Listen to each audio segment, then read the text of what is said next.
system that we're covering in this class. Super exciting. Today's going to be pretty much just an overview of anatomy. And then we'll get more into functions of everything and physiology next week.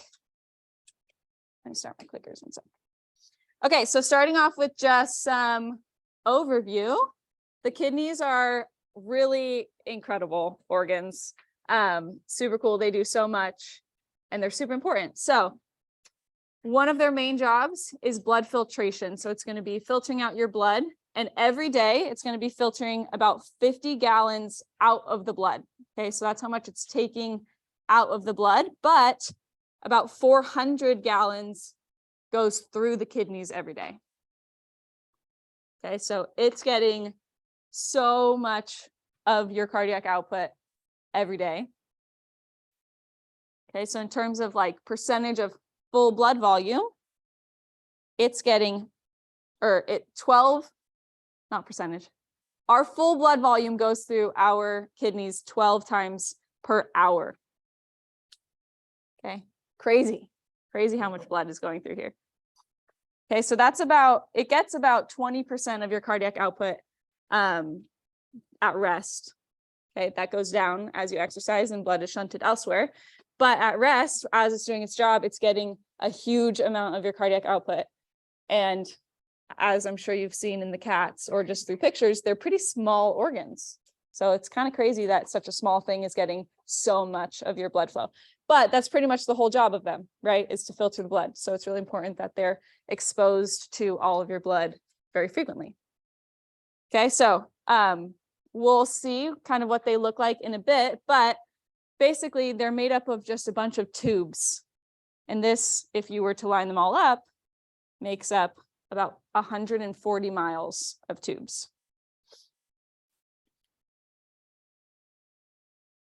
And then one thing that's super crazy about the kidneys is that they can lose the majority of their function before we even become symptomatic at all. So they can lose up to 80% of their function, and we have no idea, no symptoms, nothing at all.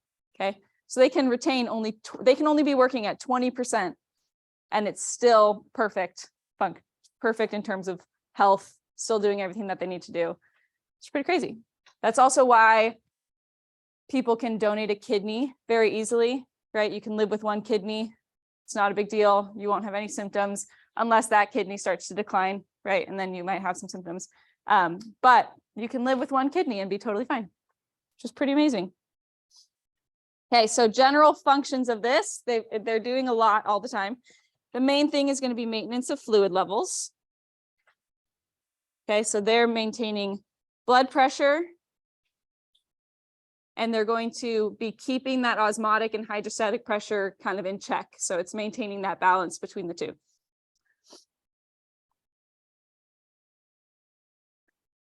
Okay, so they basically have these little monitors that we'll talk about later that are constantly monitoring blood pressure and constantly monitoring the solute concentration in your blood. So it's going to be able to kind of keep your blood pressure and the concentration of your blood perfectly matched, balanced. Okay, so then maintenance of ion levels in the extracellular fluid. Main ions that this is going to be maintaining are sodium, potassium, calcium, and chloride.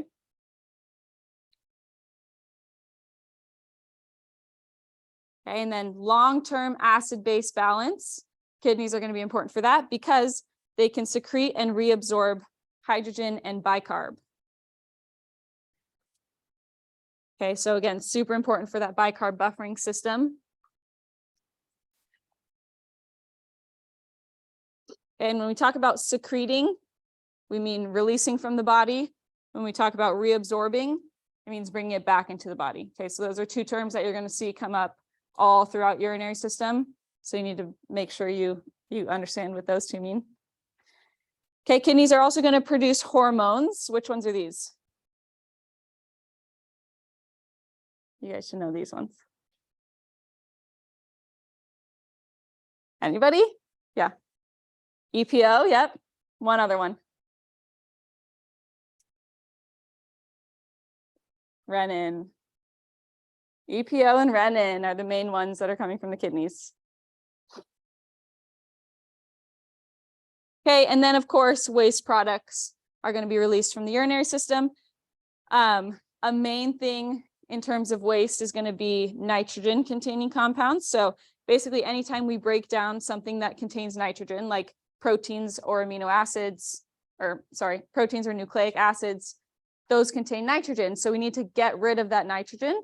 So basically what our kidneys are going to do is make it into ammonia, NH3, and then that's going to convert it into urea, which is where urine gets its name. Urea is kind of a component of urine that's going to be able to get rid of that nitrogenous waste. Okay, so the compounds are going to be proteins and nucleic acids.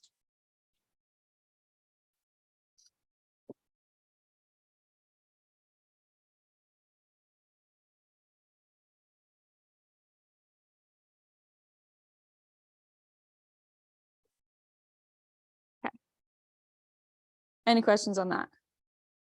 We'll get into way more depth about those in next lectures. Okay, just an overview. Okay, so then getting into the anatomy of all of it, we've got kidneys, of course, that are a very important part of the urinary system. These are located in what's called the retroperitoneal cavity, under the muscles of the mid-back, around thoracic spine number 11 and lumbar spine number 2. And then they're going to be separated kind of in their own little sacs of protection from the other peritoneal organs.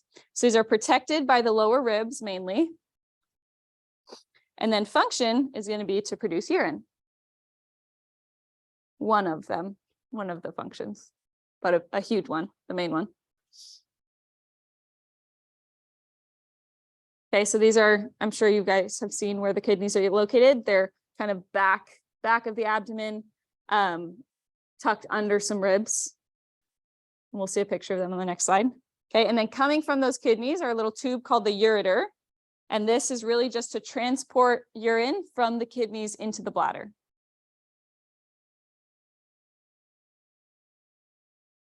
Okay, and then the bladder is really just storage. Nothing else is really happening here. We're not changing the urine at all at this point. It's just storing it until it can be released. Okay, and then the urethra is the other little tube that connects the bladder to the outside of the body.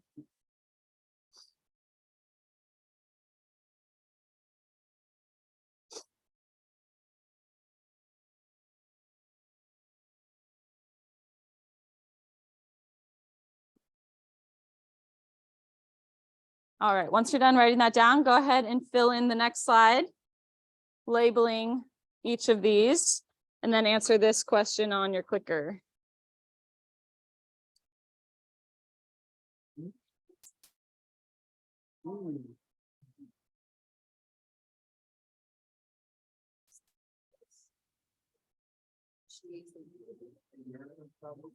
Oh, yeah, yeah.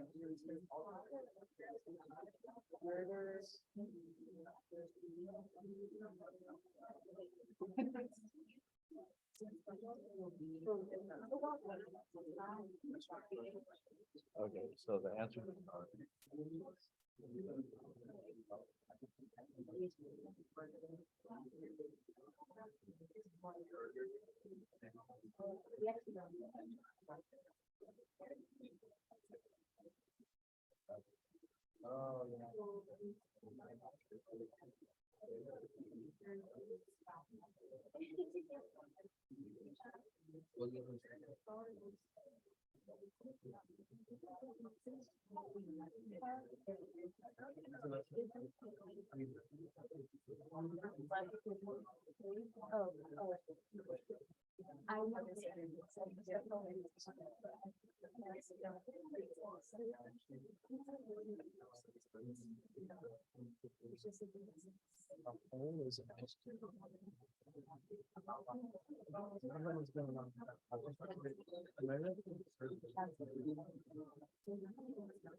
makes sense.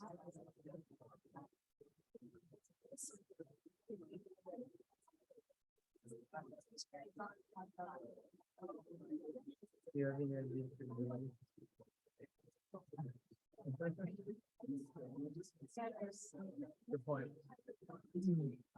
Intrinsic bonus power, whatever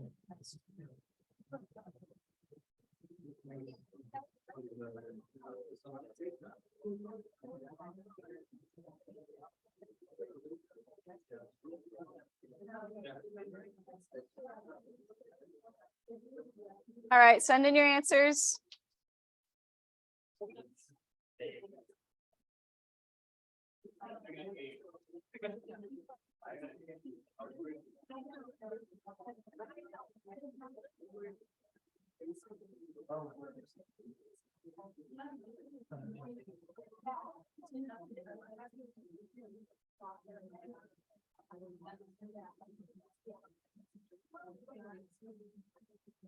All right, is that everybody? Okay. Okay. The majority of you are saying F, which would be true. Okay, so that's going to be F. So let's go through these. What's A pointing to? Adrenal glands. Yep. Sitting right on top of those kidneys. Okay. B, what's that pointing to? Yeah, aorta, the abdominal aorta. Okay, C, so far we haven't had any urinary system things on here, but what's C? C is also not urinary system. Not a vertebrae. Digestive system, think digestive system. Rectum, yeah. Okay, and then D, what do you think D is?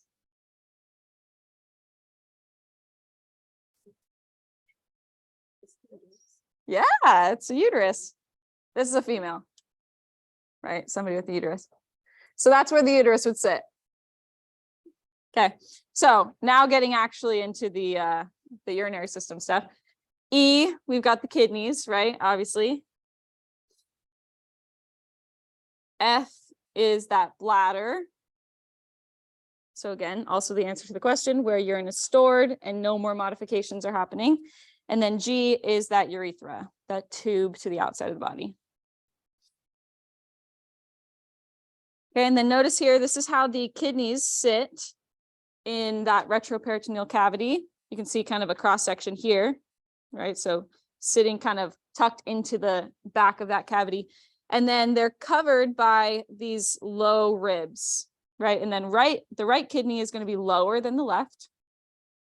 And you notice not all of the kidney is covered, right? So that lower portion of the kidney is kind of vulnerable, right? It's not being protected by very much. So if you've ever seen like MMA fighting, if you're into that sort of thing, you see them kind of wrap around the back and try to hit their back, they're trying to damage their kidneys. They're trying to hit this little portion of the kidney that's not protected by their ribs, right? Because that's super painful. They're not going to fight anymore if you damage their kidneys. So that's a common thing that they do in MMA fighting, if you're into that. Okay, so let's get into the anatomy of the kidney itself. Okay, so on the outside of the kidney, we've got this. Yeah, sorry, go for it. I don't know why. Yeah, it just does. It's just how we were made. What?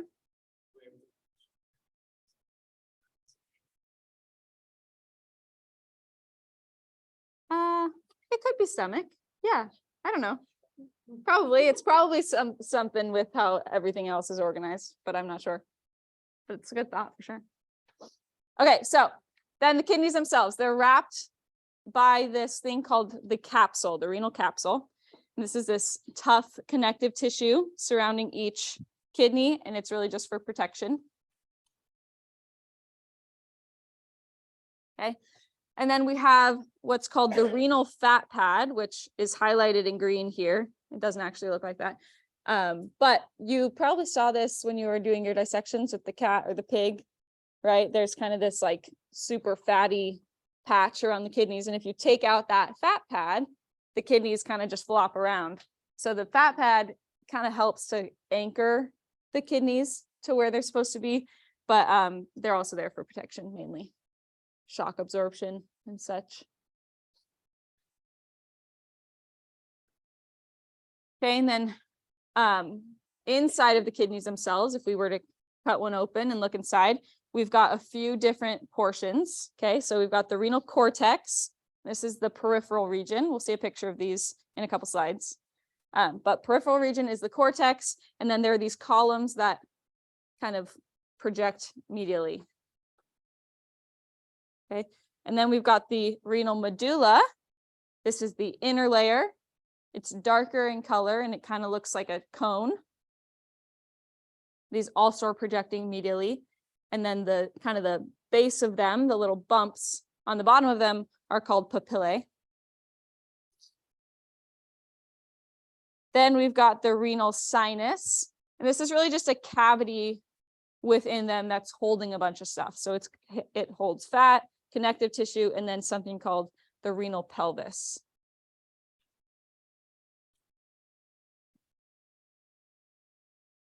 Okay, so then what that renal pelvis is a channel. It's basically a tube where the filtrate, the stuff that's being brought out of the blood, is collecting. Okay, so it's this channel within the renal sinus, and it's a passageway for the urine that's produced. Okay, and this is going to connect directly to the ureter. Bless you.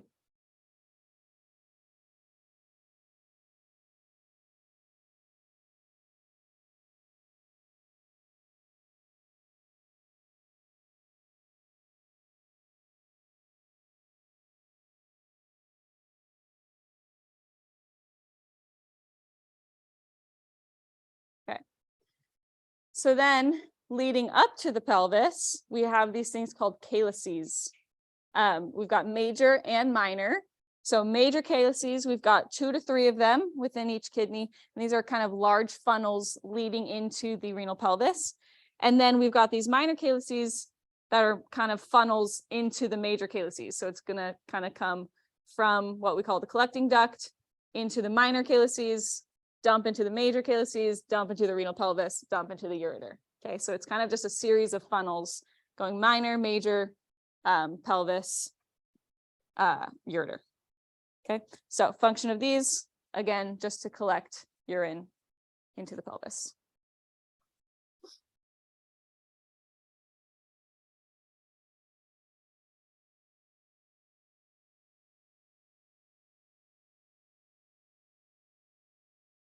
Okay, and then lastly, we've got something called the hilum, and this is that indentation on the kidney. So if you've ever seen a kidney bean, or if you've seen a kidney itself, it's shaped like a bean, right? There's this indentation on the medial side of it, and that's really where all of the blood vessels and nerves are entering. Okay, so it's just that indentation where we have those arteries and nerves entering, and then the exit point for the renal vein and the ureter.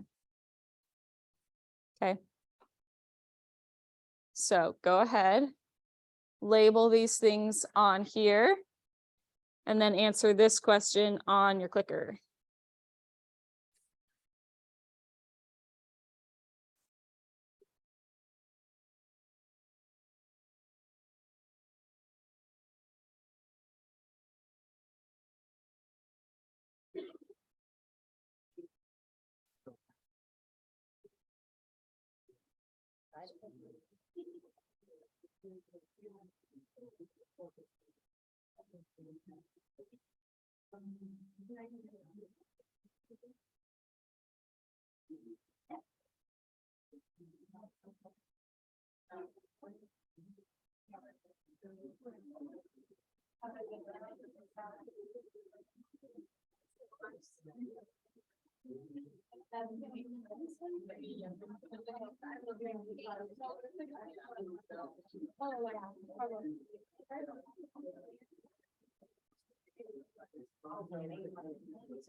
Part of this, but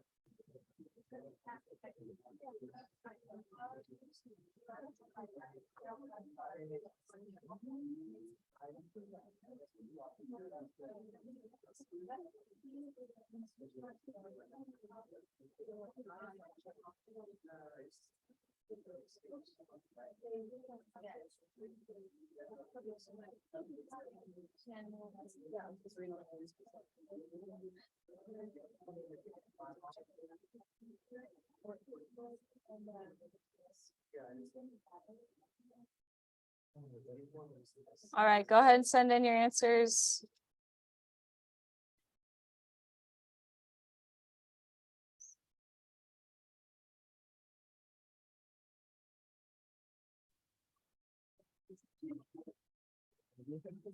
The pelvis goes into the urine.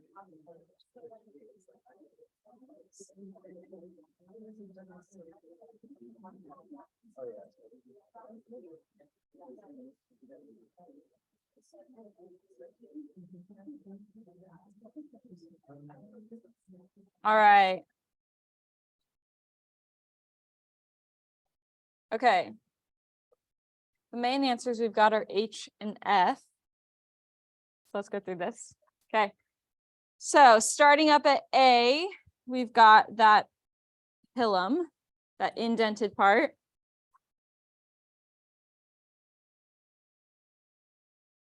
Okay, and then B is that cortex, that outer portion, the peripheral portion. And then you can see these are these columns that I was talking about, where there are these kind of projections medially from the cortex.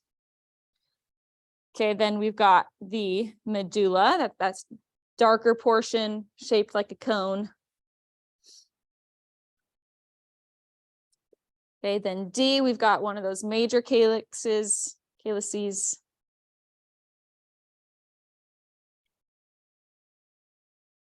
E is that papilla or papillae of the medulla, that little bump on the inside.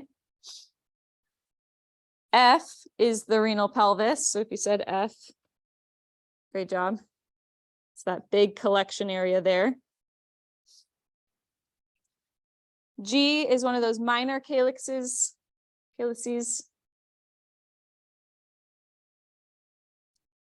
H is the ureter.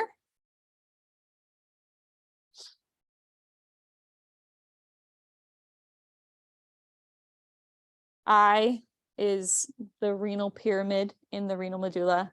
It's just the medulla. You don't need to know that it's called the pyramid, but it's basically a name for what that cone is of the medulla. J are those columns of the cortex. And then K is that capsule.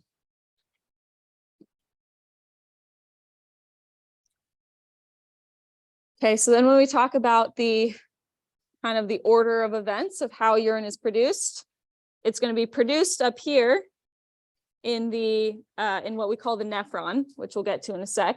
It's that functional unit of the kidney. The nephrons are going to be producing urine. That's going to be kind of moving this way, going to dump into a minor calyx. Okay, minor calyx is going to dump into a major calyx. That's going to dump into the renal pelvis, and then ultimately out of the ureter. Okay, any questions on that?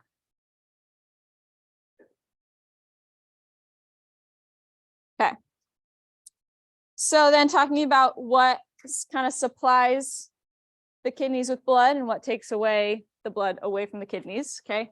So blood vessels, these are super important, right? This is the main purpose of the kidneys, is to filter out our blood. So these are going to be super important. First, we've got the renal artery, which is a branch off of the abdominal aorta. Okay. It's super short and it has a really big diameter. which means it has low resistance. So we're able to kind of just dump a ton of blood directly into the renal artery off of the aorta. Okay, so like I said before, we've got about 20% of our cardiac output going through the renal artery, going to the kidneys every minute. Okay, and again, those kidneys are super small. They only make up about 0.37% of our body weight.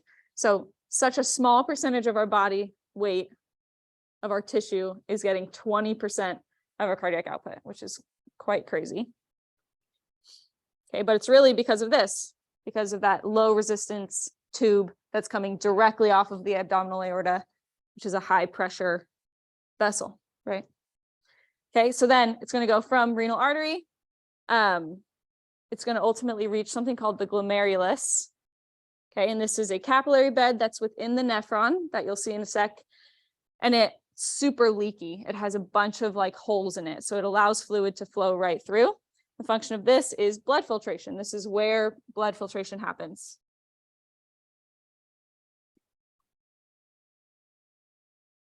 Okay, and then leading up to the glomerulus and also going away from the glomerulus are two arterioles. We've got the afferent, which is going to be going to the glomerulus, and then the efferent, which is taking blood away from the glomerulus.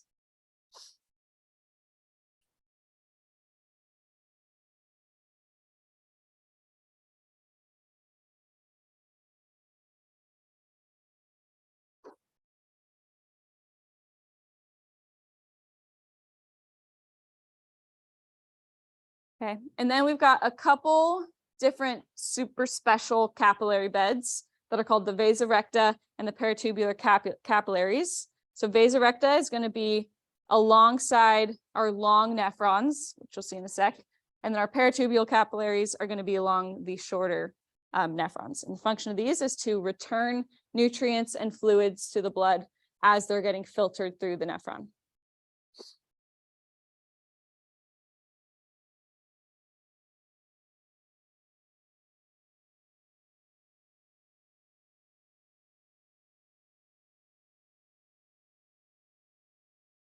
Okay, and then lastly would be the renal vein, which functions as any other vein would, takes the blood back from the kidneys into the heart, inferior vena cava.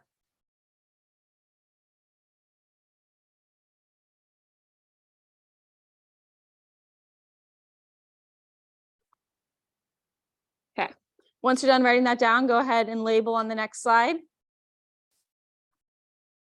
all of these different types of blood vessels that we've got going on. You don't have a clicker question for this one.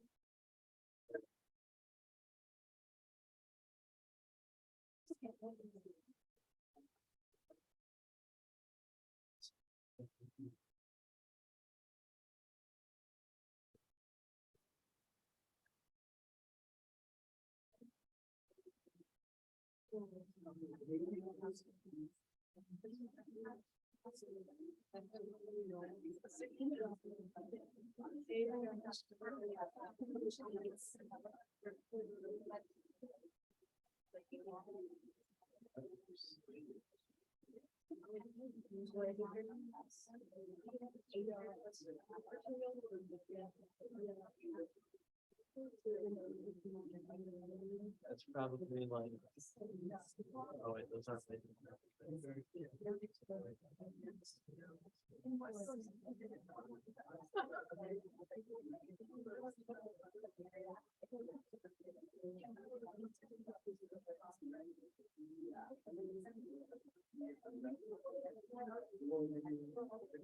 All right, let's go through it.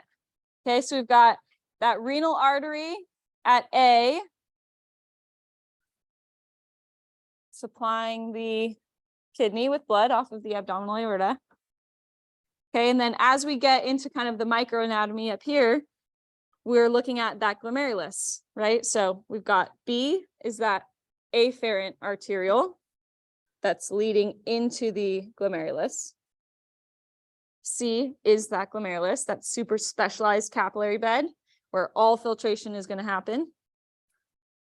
Okay, so you can see kind of on this picture, as fluid is leaving that glomerulus, that capillary bed, all of that fluid is being dumped into these tubes of the nephron, which is what this whole structure is. We'll talk about that in a sec, but basically it's just pulling a bunch of fluid, dumping it into the tubes of the nephron. Okay, and then this guy that's going away from the glomerulus is the efferent arteriole. And then that is ultimately going to meet up with one of those specialized capillary beds that we talked about before. So in this case, we're looking at the peritubular capillaries, but it could be the vasa recta, depending on what type of nephron we're looking at. Okay, and then these guys, these capillaries, are wrapped around those tubes. So as fluid is being reabsorbed into the body, or as nutrients are being reabsorbed, it's going directly into these capillaries, right, to be brought back into general circulation into the blood.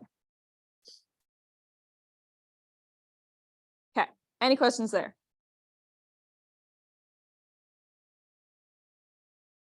Okay. All right, so then let's look at, oops, forgot to uncover that one, renal vein. It's taking blood back away from the kidney to the heart. Okay. So then taking kind of a closer look at this, this is what a nephron looks like. These are two different types of nephrons. Okay, so it looks like basically just a bundle of chaos, right? It's just a bunch of tubes within your kidneys, okay? But these are the functional units of your kidneys. This is how all of it works. So we've got two different types of nephrons. We've got cortical and juxtamedullary. Okay, so 85% of them are the cortical nephrons, which you see here. Okay, so these are the shorter ones. And then 15% are the juxtamedullary ones, those long looped ones. Okay, so we've got a couple differences between the two. We've got, first off is the length, right? We've got a super short loop in the cortical ones, and then super long in the juxtamedullary. Okay, so one way to remember this is juxta means next to, right? So juxtamedullary means it's next to the medulla. Okay, so this whole portion is jutting down into the medulla portion of the kidney. And all of this is up in the cortex. Okay, so this is cortex. This is that junction between the two. And then down here, we're in the medulla. Okay, so the juxtamedullary ones have their loops going down deep into the medulla. Okay, and then with the juxtamedullary nephrons, we've got that glomerulus that's closer to the junction of the cortex and the medulla. Okay, so you can see right here, this is the glomerulus. It sits closer to that junction. And then we've got different capillary beds based off of what type it is, right? So we've got the vasa recta, which is in these juxtamedullary ones. So you can see it's looped around the whole loop. And then those peritubular capillaries are on the cortical nephrons. So you can see they're looped more around those tubes that are within the cortex.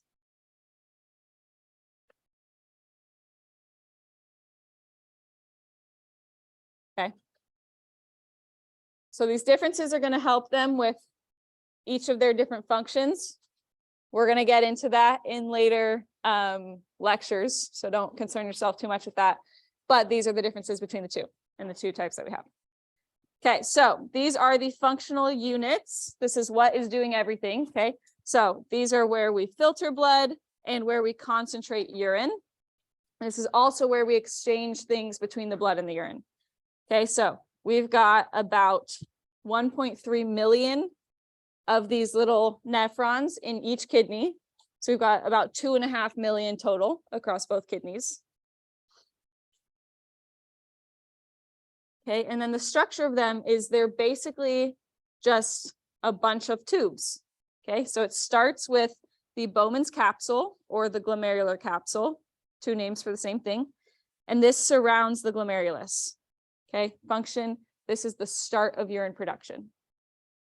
Okay, so remember the glomerulus looks like this with its afferent and efferent arterioles. The Bowman's capsule wraps around it like this. And it's basically like a funnel that connects, or that, what is the word I'm trying to look for? That collects all of the fluid that's coming out of the glomerulus. Okay, and then this will dump into a tube. Okay, the tube that dumps into is called the proximal tubule, or the proximal convoluted tubule. You might see it depicted as the PCT. Okay, so this is the closest to the Bowman's capsule. And this is where most of our reabsorption happens. Okay, so we take back a lot of what was lost through the glomerulus. Okay, so as we pull fluid out of the glomerulus, we're going to be taking a lot of other things, right? We're going to take sodium, we're going to take glucose, we might take some amino acids, stuff like that. Basically, everything's going with it. So we need to take back the majority of that stuff that we lost in the fluid. Okay, so that's happening at the proximal tubule. Then from there, we're going to enter into the loop of Henle. So this is that hairpin loop that you saw on that picture. We've got an ascending and descending portion. Each of those portions are going to have different jobs that we'll talk about later. But the main function of this is to temporarily concentrate the filtrate. Filtrate is what we call the fluid that's within the nephron. Okay, so it's basically going to concentrate that filtrate at the very bottom of the loop. And ultimately, that is going to cause a concentration gradient outside of the nephron in the interstitial space.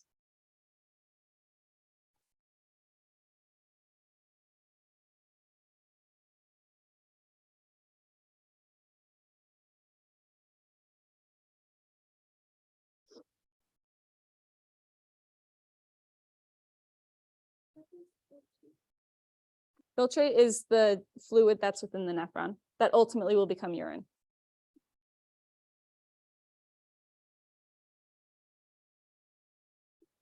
Okay. So that's the loop of Henle. Then after the loop of Henle, we're going to enter into the distal convoluted tubule, or the DCT. Okay, and this is further from the capsule. Function of this one is basically it's fine tuning. Okay, so fine tuning. And it's really going to be based off of what the body needs in that moment. Okay, so varied levels of secretion and reabsorption depending on what the body needs. This is fine tuning of the concentration of the filtrate.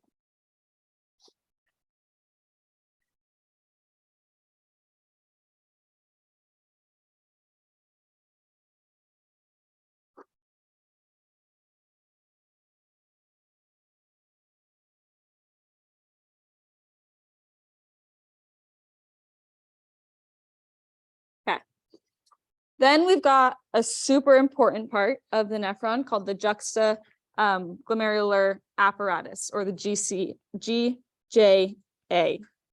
JGA. Oh my goodness. Juxtaglomerular apparatus, JGA. Okay, so this is basically the monitoring system of the nephron. Okay, so we've got two different types of cells that are going to be helping us with monitoring everything that's happening in our blood. But basically what makes this up is the Bowman's capsule. We've got the distal tubule, the DCT, and then those arterioles that make up this little like pocket that you'll see in a sec in a picture. But basically there are two different types of cells that are going to be super important here. We've got granular cells, which are mechanoreceptors. So they are sensing blood pressure. And then based off of that, these cells can directly release renin to control blood pressure. Okay, so renin comes directly from those granular cells.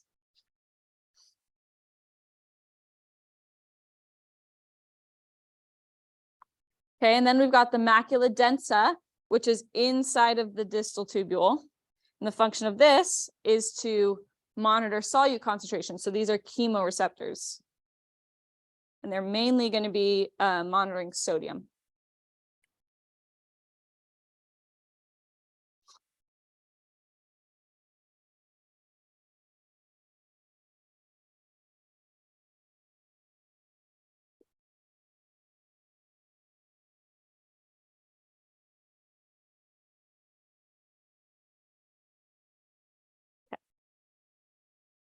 And then the last little bit of the tube system is what we call the collecting duct. And the collecting duct is going to be collecting urine from a bunch of different nephrons. So a bunch of different nephrons plug into the same collecting duct.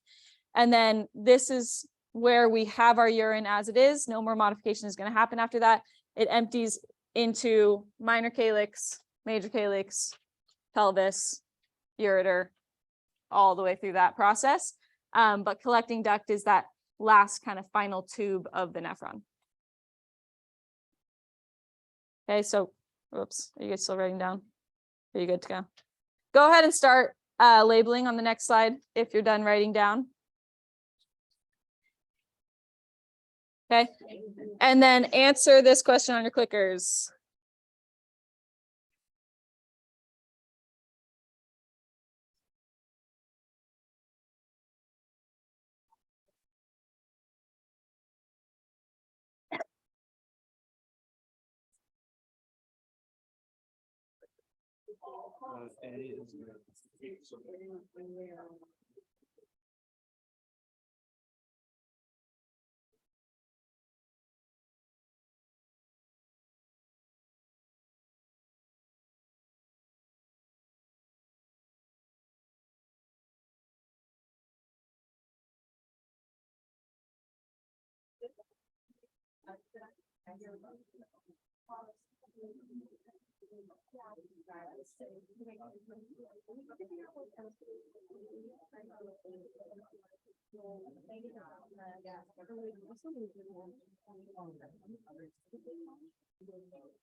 All right, go ahead, send in your answers.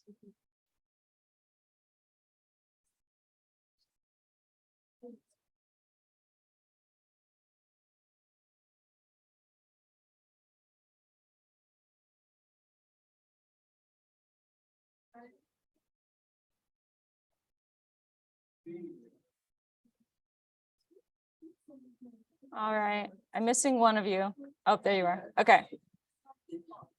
All right. So first, we've got that glomerular capsule or Bowman's capsule. Same thing.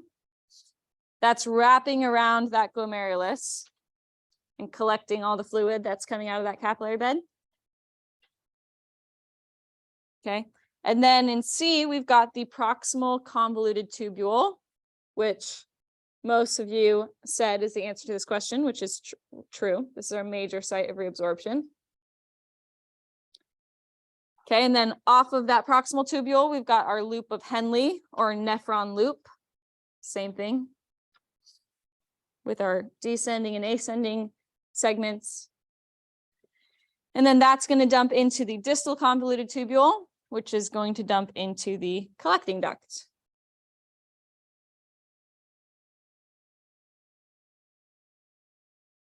Okay, so one important thing to note about this slide is this is not how it actually looks. It was laid out like this in this picture for ease of understanding and how it all works, but it doesn't actually look like this. Okay, so what it actually looks like is on the next slide, which I'll turn to when you all are writing down.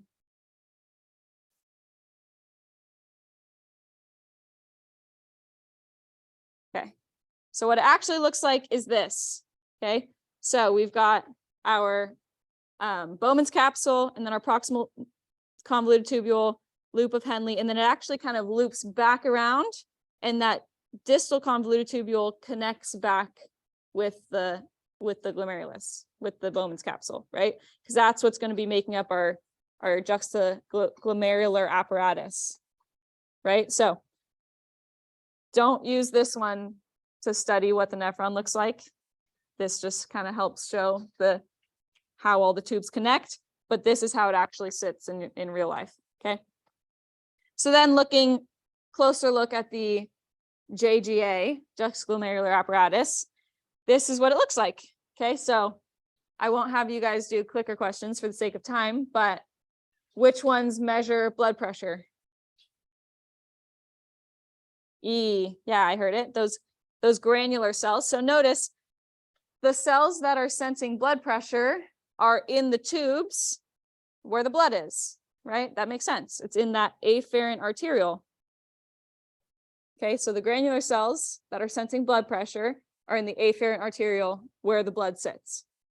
Okay, and then what measures solute concentration? A, macula densa, yeah. So notice those cells that are sensing solute concentration of the filtrate are in the tube where the filtrate is. Okay, so those are in that DCT, that distal convoluted tubule. Okay, so then there's your answer to number 4. They're in the distal tubule. Okay, so that's what the JGA looks like. Okay, and then going through kind of where everything sits, which parts of the nephron are in which parts of the kidney. We've got a lot of it is in the cortex, right? Most of it is in the cortex. So we've got that Bowman's capsule in the cortex. We've got both proximal and distal tubules in the cortex. And then the start of that collecting duct is also up there.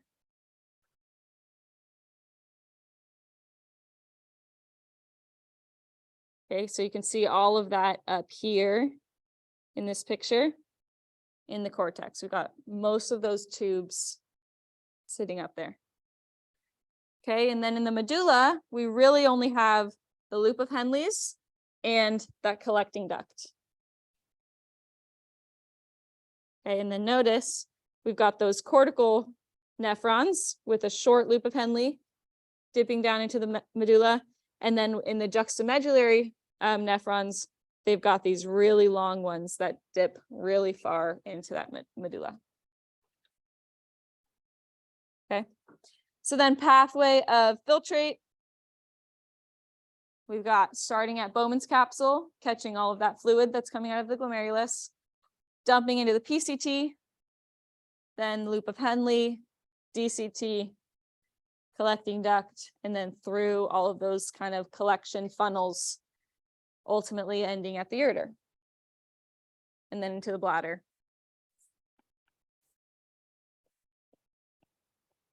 And then into the urethra.